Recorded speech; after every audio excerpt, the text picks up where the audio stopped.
very warm welcome to you. I'm Hayley Palmer. It is so good to have you here with me on tonight's show, as this is a very special show because we are at Marty Wilde's studio. Yes, I'm chatting to Marty Wilde and Kim Wilde, and here is what happened when I caught up with them. Kim and Marty, it's great to have you here. I don't think I've seen you for, I think it might be 18 months. It was. Yeah. Since I last visited you for tea and cake, which was lovely. But it's a real pleasure to be here with you in Marty's home. Yeah. I mean, I walked in here, I don't know if you can see this, it's just wonderful. It really is. So how have you guys been? Let's start with you, Kim. How have you been? Well, I've been waiting to go on tour, really. My Greatest Hits came out, which was celebrating 40 years in the music. Well, actually, it was 40 years for Kids in America. It was, yeah. And I've just been waiting to do that tour. So while I was waiting, of course, because of COVID, I did jump on stage a few times with Dad a few months ago, which is really lovely. And I'm just waiting. I'm itching to get back on the road again, you know. Yeah. So, I've found lots of things to do. And obviously, for the first part of COVID, we were promoting Dad's album Running Together, which we did with you, which is great. Yeah. But yeah, I mean, things feel like they're starting to open up properly for everyone now. The music industry's had such a hammering. And, we're going to be at the front singing our hearts out to anyone who turns up. We'll do our best. Yeah. Absolutely. And Marty, let's come to you. How have things been with you? Good as can be, really. It's strange times, aren't they? I mean, you never know these days what your day's going to be like. You just do not know. No one knows. And it's a kind of up and down world at the moment. One day I'm up, the next day I get down in the dumps, the next day I'm up. The next day is a good day, next day is a strange day, and the next day... Yeah. Because I think COVID's playing such a part.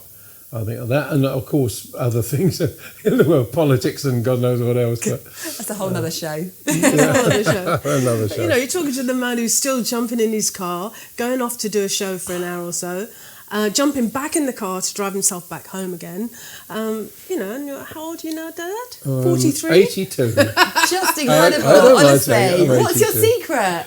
I think just potluck. It's potluck. It's got nothing to do with... It's music, Dad. It's a music. You must see the music if you're going. I think a passion. You get the music in you. I think a passion for music and passion for life generally. Yeah. And lucky to have, I've been a very fortunate man. I'm very aware of that. Since COVID, strangely enough, I realised how lucky I am. Not that I haven't always looked that way at my life, but you really do. You look in depth at yourself and, well, thank God that I wasn't, when COVID first came in, those poor people, the terrible people that passed on with that terrible disease. So, I got surrounded by a loving family. And a new dog. I have to talk about the dog because I met her and I've fallen in love with her and I want to take her home. She's just beautiful, isn't she? Yeah, little Yorkshire Terrier called Lilibet. And we named her after the Queen because we're all huge fans of our Queen. So, and every time I say Lilibet, I think of the Queen. But didn't dogs just come to the fore in the pandemic? I mean, we already had to, but I know a lot of people rediscovered their own pets or got a pet, got a new dog or a cat or something, and what great company they are. They're just beautiful things, aren't they? So blessed to have them in our lives. They're great company, aren't they? They know every word that you're saying. They go through every emotion with you. Yeah, they're beautiful. And they're time wasters as well. Lots of time. Cuddles. Did you get you out walking too? Yes. The other day I have a little baby guitar which I write on. And often in the TV room, which is the other room, one of the other rooms, I write. I can't write now because when I do, she jumps up and she'd either jump on my shoulder and sit there and she looks at the guitar. And then if I play the guitar, then she goes forward and she wants to see the guitar. So I can't write anymore. So you're right. They take up time. Music. They really do. Yes. Oh, well, we might have to get a little guest appearance from her later on in the show. But we're going to go into you, Kim, singing Birthday from Here Comes the Aliens. So enjoy this, and I'll be speaking to Marty and Kim on the other side. Monday begins before you know it. Friday's ending. You're feeling that your life is passing you by. Oh, what is there for you aside from all the things that haunt you? You're feeling that you're running out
BPI National Album Day Ambassadors in 2020, the first father and daughter ambassadorship for the BPI. Kim, let's come to you. How important is that for you both? You know, it was really wonderful to do that together. We were really proud to talk about the impact of albums on everyone, on the music industry, and on the public, you know, the public that go out and buy them and have done for decades. And growing up in this house with Dad's record collection, there'd be Elvis, there'd be Crosby, Stills and Nash.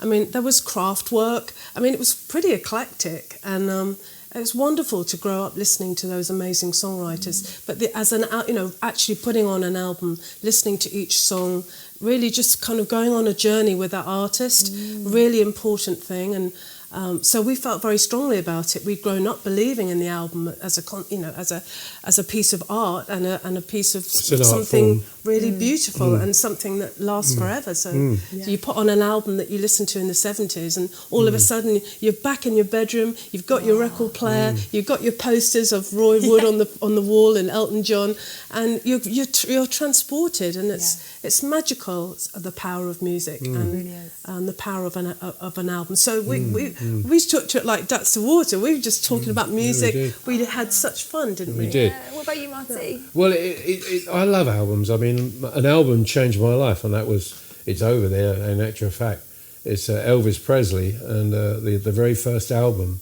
I bought for 17 and 6. And we used that as part of their advertising when we were advertising for this project. And I mean, with an album, you get to know an artist. You actually do get the feel of an artist. And I think also with the larger, the real big size album, it's an art form. You feel you've got something. You've bought something, and it's really it's worth it what you've got. You know, and I love CDs. Don't get me wrong; they're albums too in their own way. But the big albums and vinyls is having a massive comeback. And Dad's album was printed in vinyl. Those old vinyl records. It's lovely to see them on vinyl again. People appreciate that still. Yeah. But as you said, the basic thing I think is with an album, you get to know the artist because you've got all those different tracks, different styles from them, hopefully. And you really get to know them. Yeah, very valid. Yeah, absolutely. Well, we're going to go into you came from Michael Jackson's Bad Tour. What was that like touring with Michael Jackson? Yeah, I mean that was one of the most amazing moments of my career in 1988. My album Close was out, and I was having lots of hit records. It just it was all of this. The planets sort of lined up for me. And then we get the call from Michael Jackson's office saying, "Does Kim Wilde want to come on the European leg of the tour?" Of course, I was already selling lots and lots of records in Germany and Switzerland and all the places we ended up going on that tour. So it was great. It was just the perfect timing and wonderful to see him at the height of his prowess. He's just an incredible performer at that time. Yeah, absolutely. Well, check this out, and we'll see you on the other side.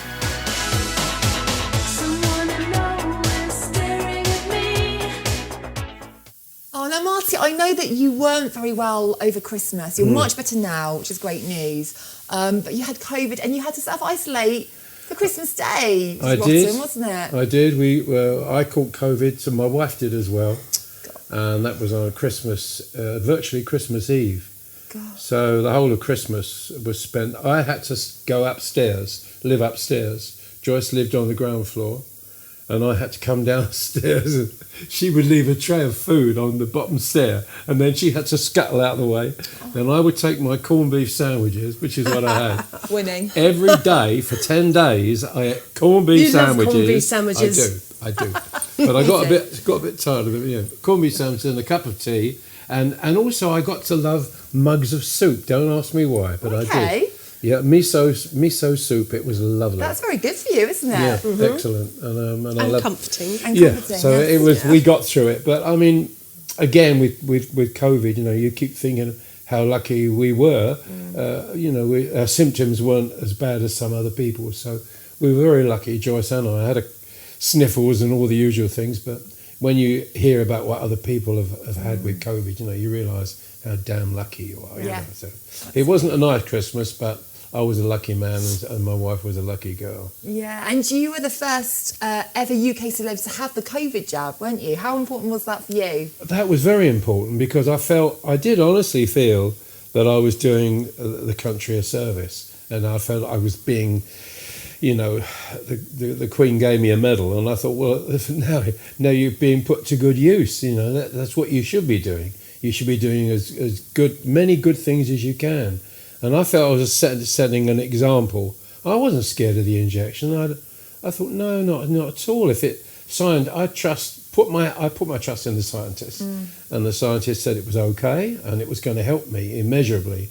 And of course, it's been proved right. I mean, an awful lot of people that are in hospital now, dangerously ill, didn't have the injection. I mean, they can't escape that. You know, people can't say, well, no, they can't escape that.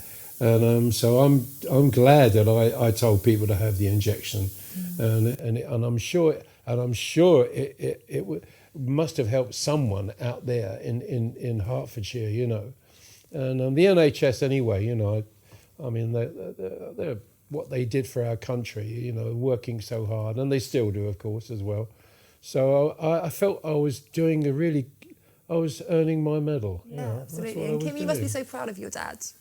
Oh, totally, yeah. I mean, they have gone through the whole pandemic with such great humour and such a lust for life, you know, and Dad, as soon as he could get out on stage, he was out there on stage. And then, of course, we promoted Dad's album throughout the whole pandemic. I don't even know how we did that. And we made videos together, and I became a video director, and Dad is still writing now. You know, they have, you know, when I look back, and which I will do in the future, you know, we'll be talking about this pandemic forever, and I'll remember how they did it in great style. You know, they just really set the bar very high for the rest of the family. Yeah. You know, just get on with life as best you can. You know, it's obviously safely, but you know, you did it with style, Dad. I'm proud of you. One of the worst things, I must just say, just quickly, the first show, I did one show where COVID was still around in a big way. But you could do a show, but people had to be separated. So there they were separated. And this was the first show since COVID had come in. So I go out there with a band, and it was in Pakefield. I can say where it was, a great venue. And there I go out in Pakefield, and they're all sitting there like zombies. And I thought, oh my God, what's going on? God. So I'm singing away, and they were all separated in tables. And then with each song, it was like, and then it would go quiet again. Oh, there. Okay, sing the next song. And then it was, of course, they were in shock. Yeah. They were in shock. Now, of course, it's all relaxed. Back. Yeah. They're all back, and that same venue I've been since. They're all at the front of the stage now, and they're all like jumping up and down as you expect them, and singing and singing along. But because of the shock of COVID, it really did hit people, and not only me, but right across the theatre world, no question about it. And it's hard for you as a performer, isn't it? Because you rely on that anticipation, don't you? But I think, like you say, for performers, it's amazing, and for us watching, you know, we appreciate you guys and music more than ever. I think so, definitely. Yeah. Everyone's really excited about getting back on stage, going to a gig again, singing those songs, you know, because pop music is one of the few things on this planet that actually connects people, and that's the power of it. It was always the power of it. It's still the power of it, and that's why we believe in it. It's why, you know, Dad's. I mean, how many years have you been making records and singing, Dad? I mean, forever. I mean, I'm 40 years, so what are you? About 67, 68 years, I think. You know, and look at all the, you know, I mean, no one stops doing this, do they? Exactly. Unless they have to. It's medicine, isn't it, music? We just love it. So we're going to check out Marty live at the London Palladium singing So Sad. Enjoy. This is a song which is sung in my house and has been sung in my house for years and years and years when we've had a few bottles of wine in the kitchen. But tonight I'm going to sing it sober, and I'm going to sing it with my daughter, Roxanne. It's a beautiful, sad song from Don Everly, and it's called So Sad, to watch good love go bad.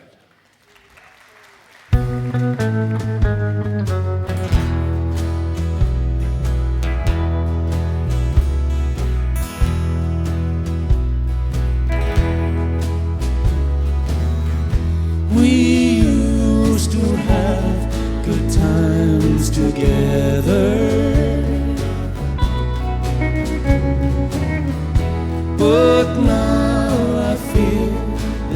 slip away.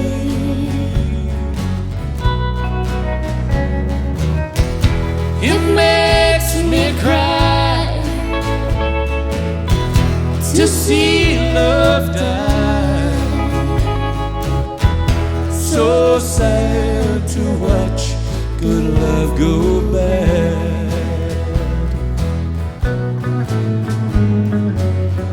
Remember how we used to feel, dear. You said nothing would change your mind. It breaks my heart to see us part. So sad to watch good love go bad.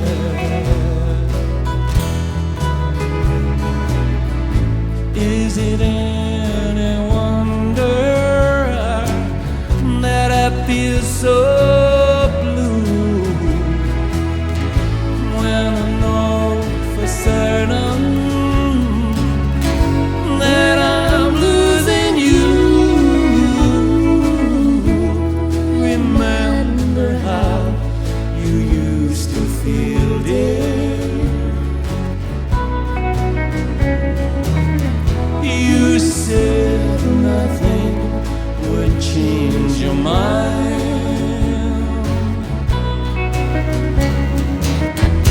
It breaks my heart to see us part. So sad to watch good love go bad. So sad to watch good love go bad.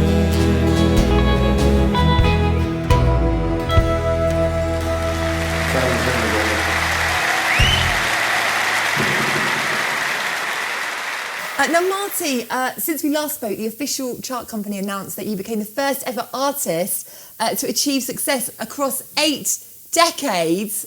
That is just incredible. That is an amazing achievement. How did that feel for you? I couldn't really take it all in. I don't think I still do in a way. Yeah. I mean, whatever, you know. It's I don't know. I'm just so busy working. I just keep my head down and work, and so suddenly That's the key. someone taps you on the shoulder and say, it's like almost like someone saying, "Hey, will you stop now? You realise you've been working for 24 hours non-stop." It's that kind of feeling, you know. I just didn't realise. I really didn't. I had no idea. And our publicist, you know, she said, Sam, she said, you know, you realise that if this goes in the chart, you're going to will have achieved this great achievement. Make history, Dad. Yeah, well, but it was and that is pot luck. Don't get me wrong, you know, it was pot luck, but I just kept working. Yeah, and how did you feel hearing the news, Kim? Well, I think I'm the same as Dad. You know, when great things happen, you should be, or we have been historically, just busy getting on to the next show, the next project, the next album, to really perhaps really savour that moment. And I think that's probably what Dad was trying to say. You know, but from looking at it from an outsider, as his daughter, you know, I'm immensely proud. I mean, Dad was, you know, he was one of the first ever pop stars in the country. I mean, the whole sort of pop genre really began with Dad and Cliff and Billy Fury and several others, and now look where it is now. It's one of the most incredibly successful industries that this country has. So it's a great economic success. It gives us respect worldwide. It's a wonderful industry to be a part of at so many levels, as I'm sure you'll agree, Hayley. So to be part of it all these years now, it's so exciting for us both. Still. And a privilege, Dad's still writing. A privilege as well. Total privilege, absolutely. To be, you know, doing something you love. I always tell youngsters, you know, like teenagers, if you're going to get a job, get a job you love. That is so Don't true. go into something that you think, oh, my father wants me to do this or my mother wants me to do that. Do what you want to do if you can, And if you can't, then try and get the qualifications so you can do it. You know what I mean? That's why I talk. It's the only thing I can do, Marty. I love talking and always got in trouble for it. So it's a job for me. But I've got a question from Carol, one of our lovely viewers. He says, reflecting over the past 8 decades, what was the best for music in your opinion? The best? Which was the best decade? Oh, that's hard to say. I would say a split between obviously the mid-50s, 1955, but with Kim, of course, with 1980 and 81, and from then on in, with Kim, those years were very special to me. Kim working for, I know she's here, but I'm very proud of her, you see, very proud. And to be part of her career was an absolute privilege. And so those years, the 80s and mid-50s, they were the best. Yeah. I mean, you often hear people, especially in my age group or a bit, maybe a fraction younger, but not much, they would talk about the 50s and they say, oh, those were the years, and they were. They really were. No question about it. You know, it was the time. Rock and roll was the time to have been alive. I know youngsters maybe not understand that, but every day something was happening music-wise. You know, one day you'd have the Everly Brothers were number one, the next week would be Elvis, next you had Cliff, you had someone else, someone else, and it was just one thing after the other. And with Kim, of course, I was writing with my son Ricky, and there we were, you know, trying to write hit songs for her, and she was doing it with a great style. So it was a great time. I mean, Kim, I guess the 80s for you.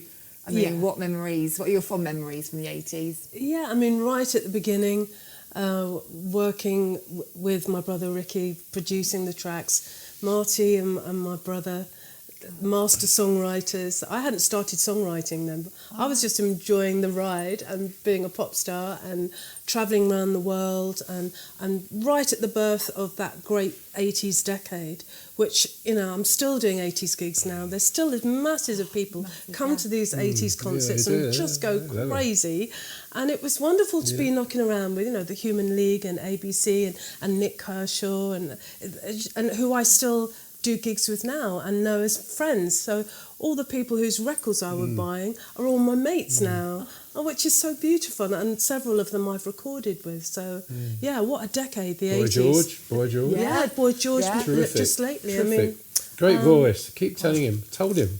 You told him on the phone. It was so sweet. I was doing a video with Boy George during sort of just at the end of lockdown. And then my phone went and up comes Dad, because I've got him in my phone as Dad. And then George saw it. He said, Dad? I said, yeah. He said, oh, God, can I talk to him? I said, yeah, of course you can talk to him. So I'm getting my phone. And then they're having a bit of a mutual love-in, George and Dad on the phone. Wow, it was so I'd sweet. had this conversation. It's Amazing. very cute. Lots of beautiful memories. I said to him, you just have the most incredible voice. I said, you know, you really, really have. And He said, was blushing on thank the you, phone. he said. Wow. He has you. I could listen to these stories all day. What great information we're getting today. We're going to go into Move It with the Shadows live from the Palladium. Enjoy this, and I will be catching up more with some great stories on the other side.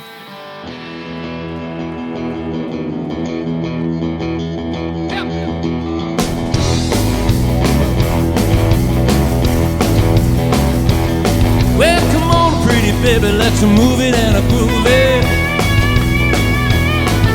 Well, shake, oh baby, shake, oh honey, please don't lose it.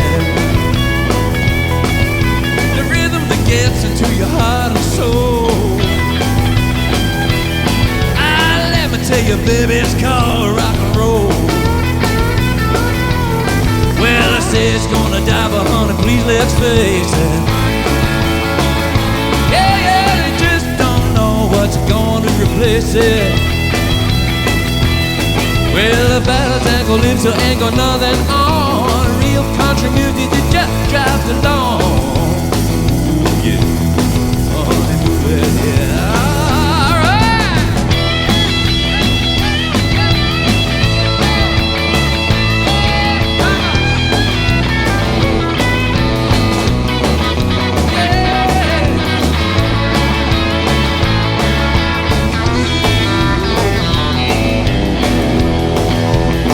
Hey, hey.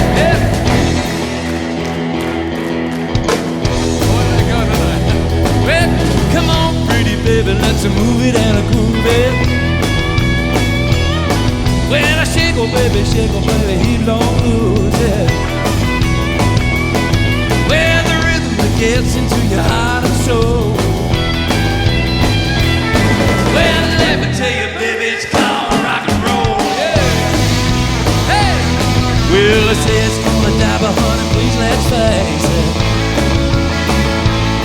Well, I just don't know what's gonna replace it. Well, ballads ain't gonna live, so ain't got nothing on. Real country music just drives along.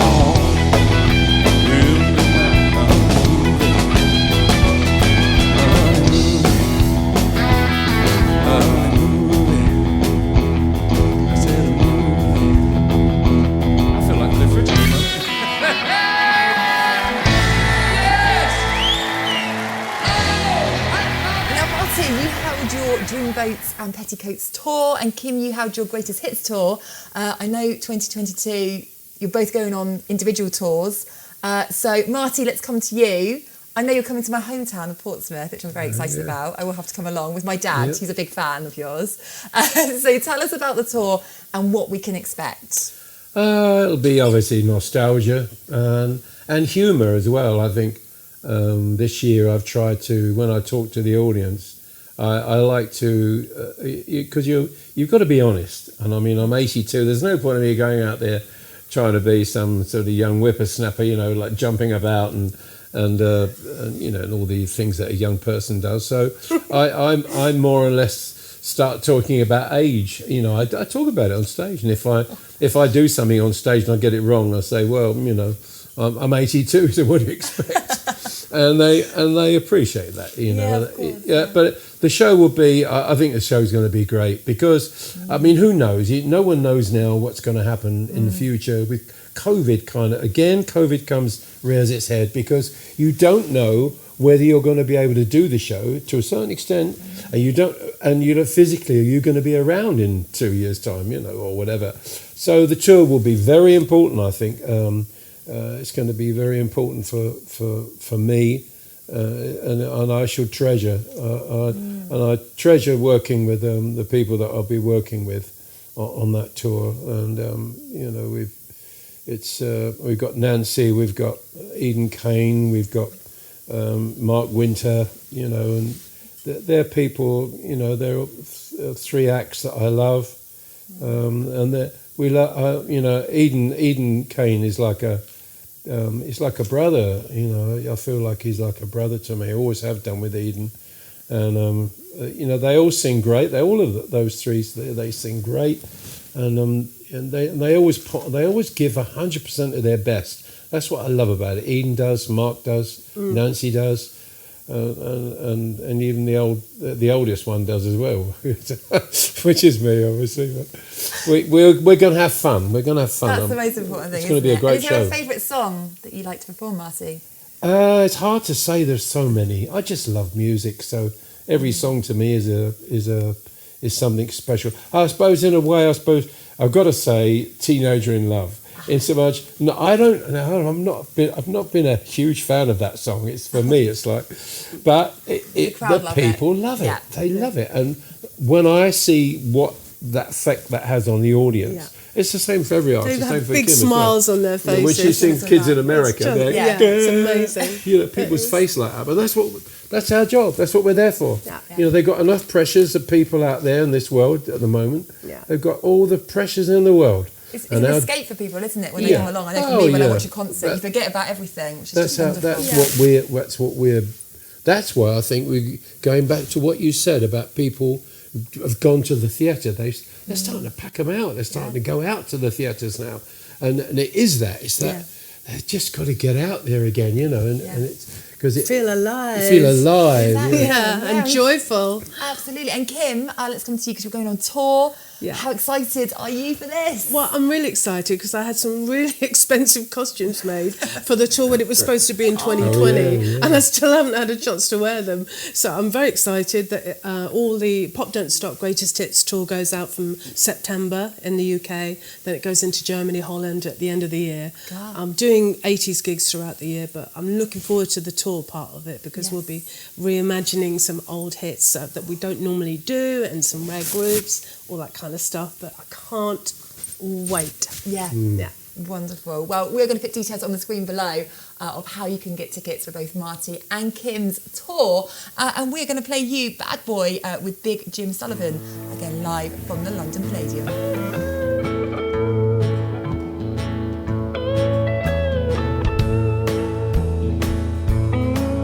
All the people down the street, whoever you meet, say I'm a bad boy.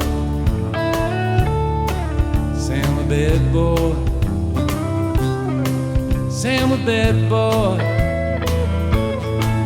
Even dear old dad, when he's getting mad, says I'm a bad boy. Says I'm a bad boy. Says I'm a bad boy. Well, you see now I got a girl. We stay out late almost every night. People just stare, they declare, they say, well, you know, it just ain't right. But if only they knew how I love you, they'd say a bad boy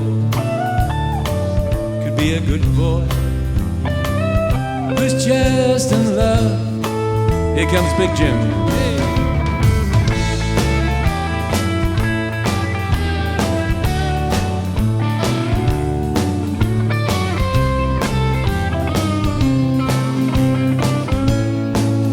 Isn't he wonderful?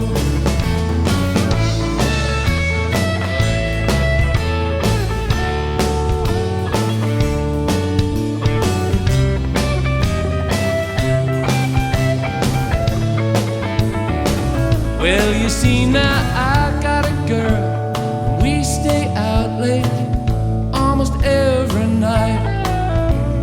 People just stare, they declare, they say, well, you know, it just ain't right. But if only they knew how I love you, they'd say a bad boy could be a good boy who's just in love. So much in love, so crazy in love, so much in love. Thanks for making that one a hit. And thanks to fabulous original Wildcat, Big Jim, Big Rich. Oh, Marty and Kim, I could talk to you all day. We could keep this going for the whole evening, but this has been fabulous to come and visit you here, Marty's home, and just put the world to rights and have a cup of tea and talk about your tour, which I know that you're both really excited to go on your tour. So again, we will put details on the screen below of how you can get tickets. But thank you, it's been a real honour. Okay, great to see you again, Hayley. Oh, thank you. And we will show you the dog. We put a little photo on the screen because she's absolutely gorgeous. But wonderful. Thank you. It's Marty and Kim Wilde, everyone. Thank you. Huge thank you to Kim Wilde and Marty Wilde. What a show it has been. A real honour and a joy. Thank you. And to you at home for supporting the show. It's so appreciated. Thank you. Now, I will see you same time, same place next week. And we're going to leave you with Kim Wilde, Kids in America. Looking at a dirty old window, down below the cars in the city go rushing by. I sit here